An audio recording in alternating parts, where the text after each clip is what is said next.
আমরা কি সকল মা বোনের কাছে এই ফ্যামিলি কার্ডটা পৌঁছে দিব? না, সেভাবে করছি না, করছি তবে একটু অন্যভাবে। বাংলাদেশে আমরা যদি পরিবার হিসেবে দেখি, 4 কোটি পরিবার আছে বাংলাদেশে। 70% মতন গ্রামে থাকেন, 30% মতন পরিবার শহর অঞ্চলগুলোতে থাকেন। আমরা কাজটি শুরু করব পরিবার ভিত্তিক। প্রথমে গ্রাম থেকেই শুরু করব, শহরেরও কিছু কিছু অংশ নেব। যেই শহরের যেই অংশগুলোতে সাধারণত দরিদ্র, নিম্নবিত্ত, নিম্ন মধ্যবিত্ত মানুষ পরিবারগুলো থাকেন, সেই পরিবারগুলোকে দিয়ে। এখন আসেন আপনাদেরকে বলি কাদেরকে দেব। ধরুন আপনি একজন গৃহিণী, আপনি একজন মা, আপনার পরিবারের সদস্য সংখ্যা হয়তো 5 বা 6। আপনি যদি মা বা গৃহিণী হয়ে থাকেন, তখন আপনার কাছে আমরা পৌঁছবো এবং পৌঁছে আপনার কাছে এইরকম একটি ফ্যামিলি কার্ড নামে একটি কার্ড দিব। এই কার্ডটির মধ্যে আপনার নাম থাকবে, এই কার্ডটির মধ্যে একটি নাম্বার থাকবে, এই কার্ডটির মধ্যে মেয়াদ থাকবে এবং এই কার্ডটির মধ্যে স্ক্যানিং করার মতন একটা দাগ থাকবে অনেকগুলো।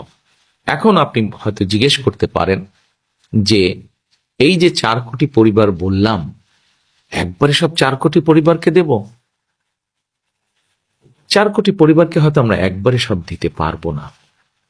আমরা ধীরে ধীরে পরিবারগুলোর কাছে যাব, তবে আমাদের চেষ্টা থাকবে সকল পরিবারের কাছে পৌঁছানোর। এখন আসেন, এই ফ্যামিলি কার্ড তো দিলাম, কিন্তু লাভটা কি হলো তাহলে আপনার? লাভটা হচ্ছে এইরকম, এই ফ্যামিলি কার্ডের মাধ্যমে আমরা প্রতি মাসে আপনার কাছে, অর্থাৎ আপনি যেই মা বা যে গৃহিণী আপনি, আপনার কাছে আমরা প্রতি মাসে 2 থেকে 2,500 টাকা হয় নগদ অথবা আপনার পরিবারের যে প্রয়োজনীয় খাদ্য সামগ্রী, 5 জনের পরিবার হিসাব ধরে প্রয়োজনীয় যে খাদ্য সামগ্রী, এরকম কতগুলো খাদ্য সামগ্রী আমরা আপনার কাছে পৌঁছে দিব। তাহলে কি হতে পারে?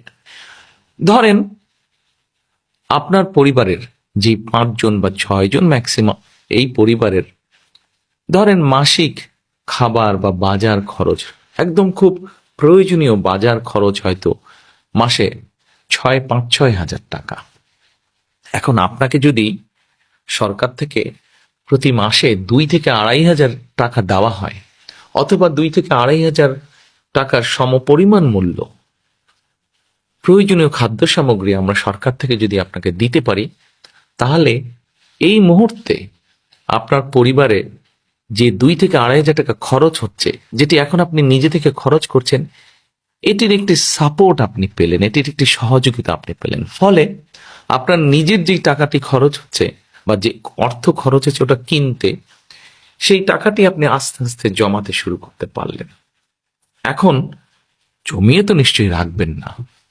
আমরা মনে করি আমাদের মা বোনেরা এই অর্থটা যদি, সহযোগিতাটা যদি পান তারা, তাহলে এই অর্থটি আপনি খরচ করবেন প্রথমেই একজন মা তার সন্তানের স্বাস্থ্যের জন্য খরচ করবেন, যাতে সন্তানটি একটু ভালো খেতে পারে, অথবা সন্তানদের লেখাপড়ার পিছনে আপনি খরচ করবেন যেন আপনার সন্তান একটু ভালো